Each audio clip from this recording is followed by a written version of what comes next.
Hello everyone, I'm Johnny Chang from the World of Waterfalls, and in this video I'm going to share with you the 3 most Instagram-worthy bucket list hikes in the world that all happen to be in Norway, and I'll show you how to do these hikes without rushing through them and making the experience completely your own. So are you ready to check these hikes off of your bucket list? Let's go!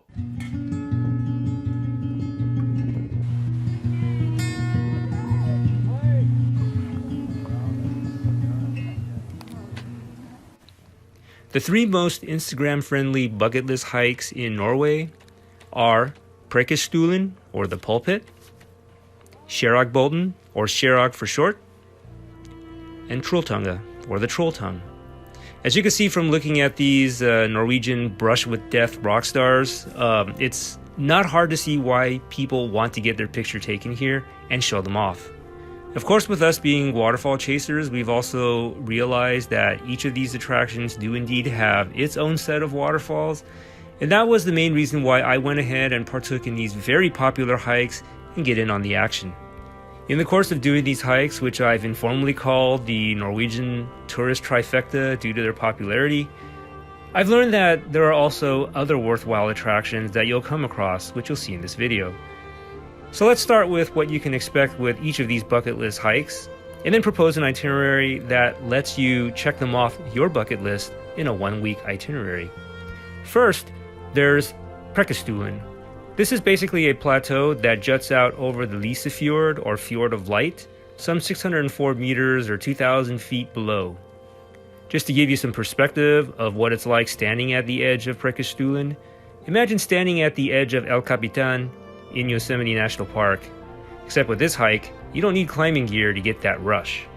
You'll have to earn your visit to Preikestolen, as it took me over 5 hours to do the 8-kilometer hike, which is a little over 5 miles.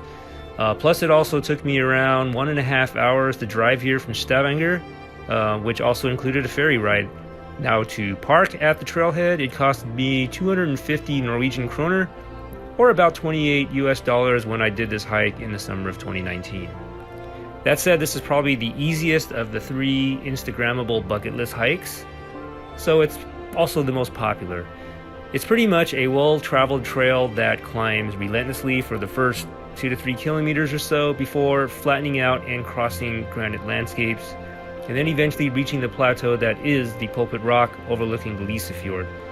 Most of this trail is on hard granite, so it can be jarring on the knees, especially in the climbs at the start of the hike, as well as further on near the end of the climbing section, and similarly as you're returning, where it's all downhill.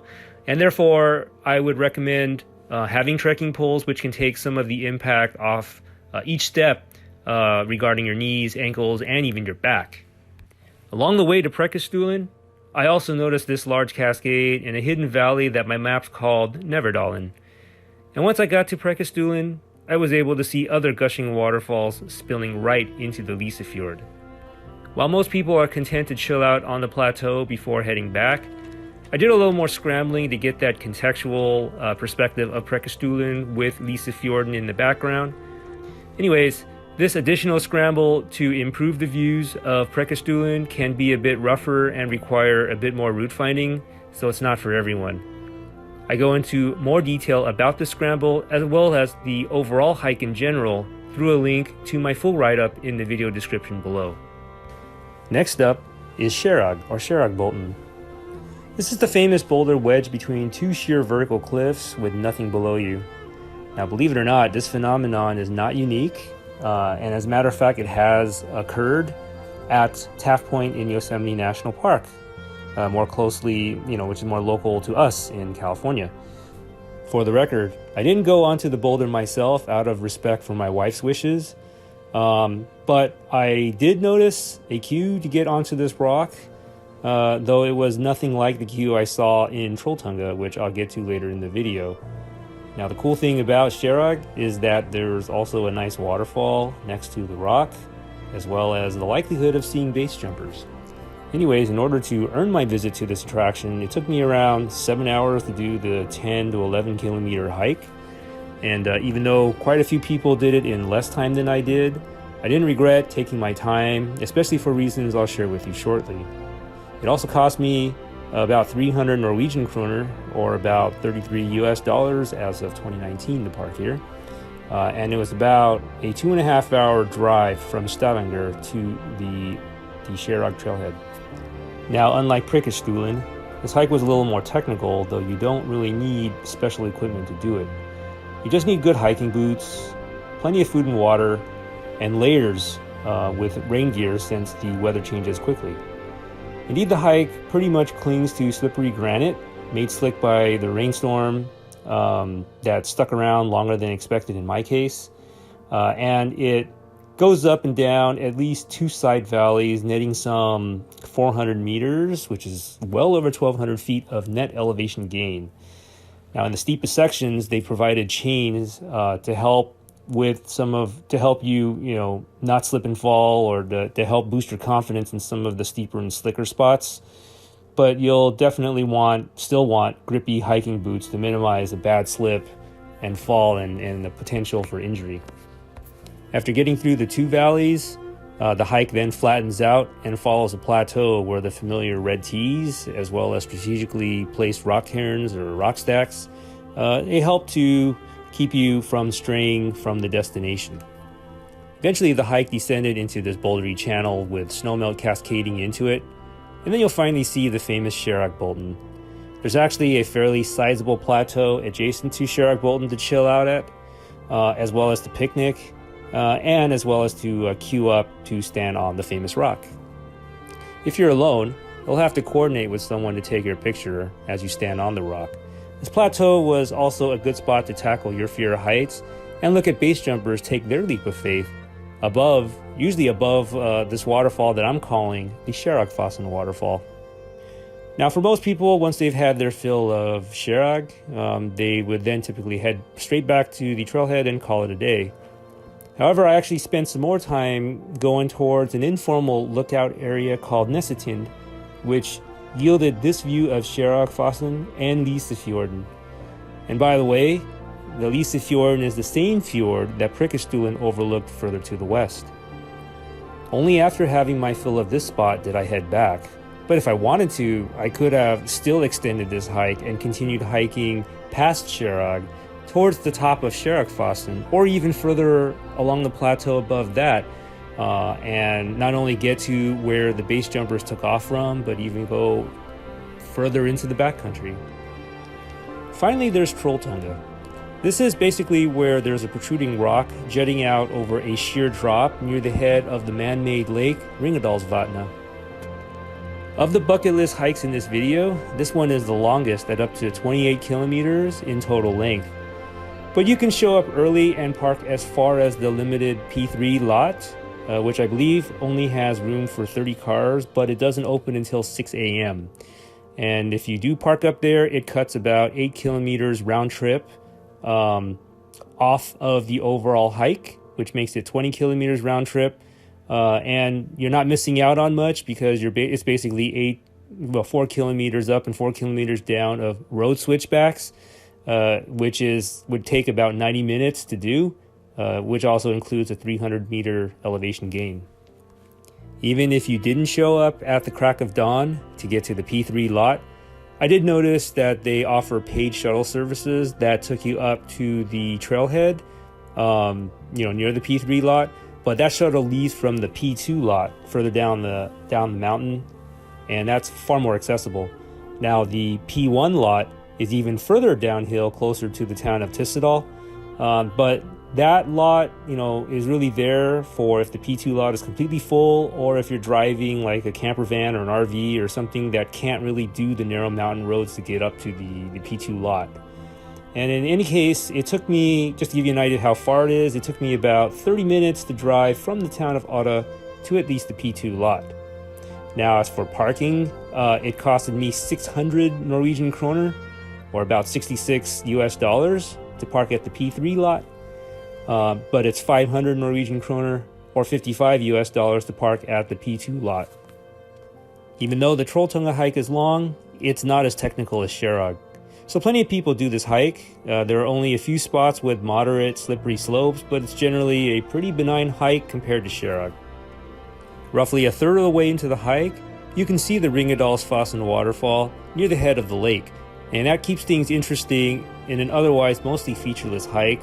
But anyways, there are a couple of mountain shelters along the way in case of bad weather, but they're definitely not places to overnight.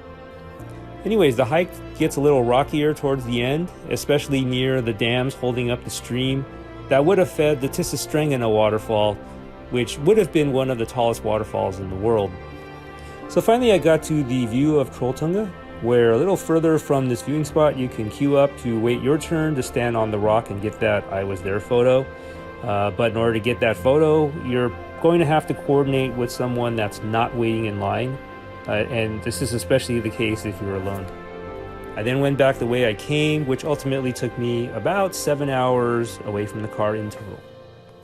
Okay, now that you know what the 3 Instagram bucket list hikes in Norway are and what all that entails, let me show you how you can pull off checking these items off of your bucket list in an enjoyable week.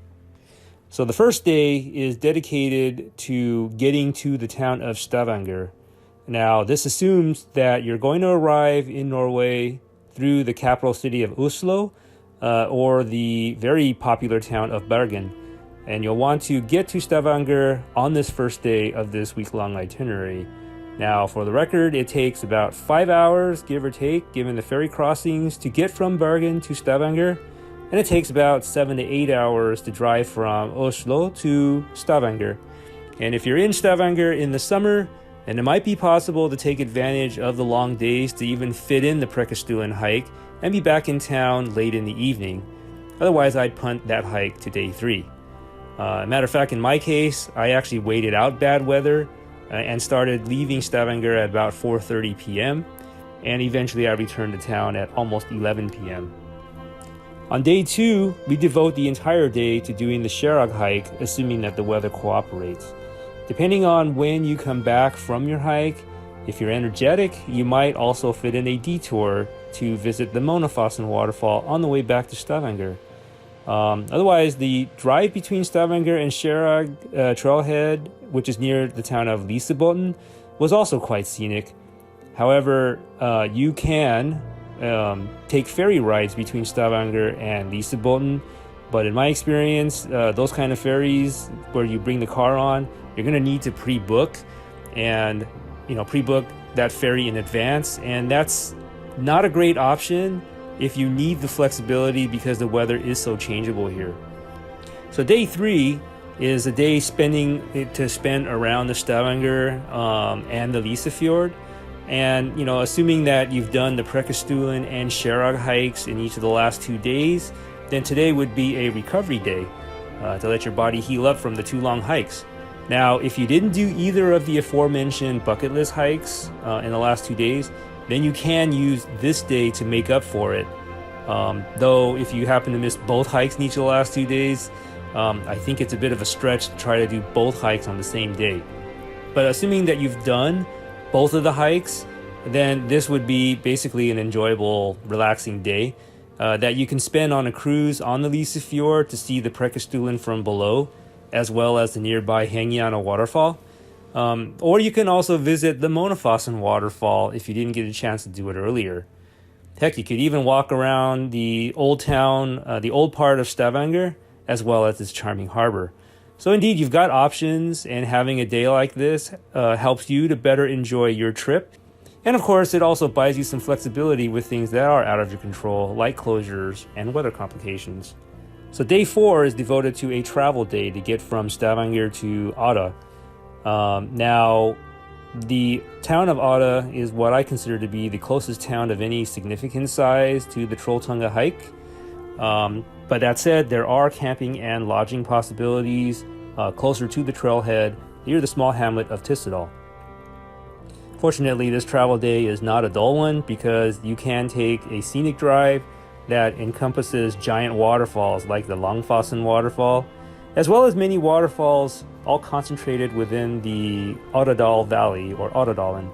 Once you get settled in Odda, if you got time, you can still chase even more attractions like the Furbergsfossen waterfall to the west, the Skrikjolfossen waterfall to the north, and even the Ednafossen. So day 5 is devoted to doing the Trolltunga hike, rain or shine. Now, you'll want to get an early start to minimize the amount of hiking from the P3 lot, but even as a fallback, you can always park at the P2 lot and take a shuttle to the trailhead to avoid walking up the 4 kilometers of steep switchbacking roads. Now, this hike will pretty much take most of the day, but I did manage to get back to Odda before 3 p.m. When I did it. So that left us with just enough time to drive out to Eidfjord and Vøringsfossen before the day was done. So day 6, assuming that you've done Trolltunga yesterday, would basically be in a relaxing day around the Hardangerfjord area. And so this is basically an optional day, but like I said, just in case things don't work out, whether it's by weather or closures or whatnot, then you can make up to do the Trolltunga hike on this day. Now, assuming that you did the Trolltunga hike already, then you can devote this day to check out the Hardanger area, which includes like another long hike from the hamlet of Kinsarvik into the Hustadal Valley, where there are 4 mammoth waterfalls all along the Kinsu River. Also on the Hardanger Plateau, there are also hikes to the remote Valersfossen waterfall, which is accessed through the Hjelmedalen Valley. But if you're short on time, then technically you could end the itinerary here and start heading back to Bergen or Oslo on your way home. So day 7 is basically a travel day. If you're ending your trip on this day, then today would be the day to travel back to Bergen or Oslo. However, if you're extending your visit, then you can pursue even more mind-blowing sites that Norway has to offer. And for example, some sites could include the vicinity of Voss, Flåm, Lærdal, and even more far-flung areas in the north of Norway. So that's how you can accomplish Norway's bucket list attractions in a week, plus some flexibility to afford you the ability to see more than just these 3 things, or still salvage visits if the weather wasn't playing nice. That said, it's tempting to think of Norway as nothing more than this tourist trifecta, but I really feel like that sells this country really short. Just to give you a sense of perspective, Yosemite National Park in California is one of the most visited places in all of America, but this park is merely a small example of what's all over Norway. And I'm not just talking about Yosemite Valley and Hetchetchy Valley, which can be experienced, in places all over Fjord, Norway. I'm also talking about the high country above the valley, where, you've got these sharp pronounced peaks and lakes that look eerily similar to what you'll find in the north of Norway. Anyways, we've got waterfall write-ups as well as trip reports and itinerary highlights of our multiple trips to Norway. And I hope you'll be able to not only experience the tourist trifecta, but also discover things on your own to truly make your trip experiences uniquely yours. So I encourage you to learn more about Norway through the write-ups that we've done, which I've included in the video description below. If you like this video, please like and subscribe to our YouTube channel for more videos like this. Finally, if you've got comments or questions, please leave them below and let us know what's on your mind.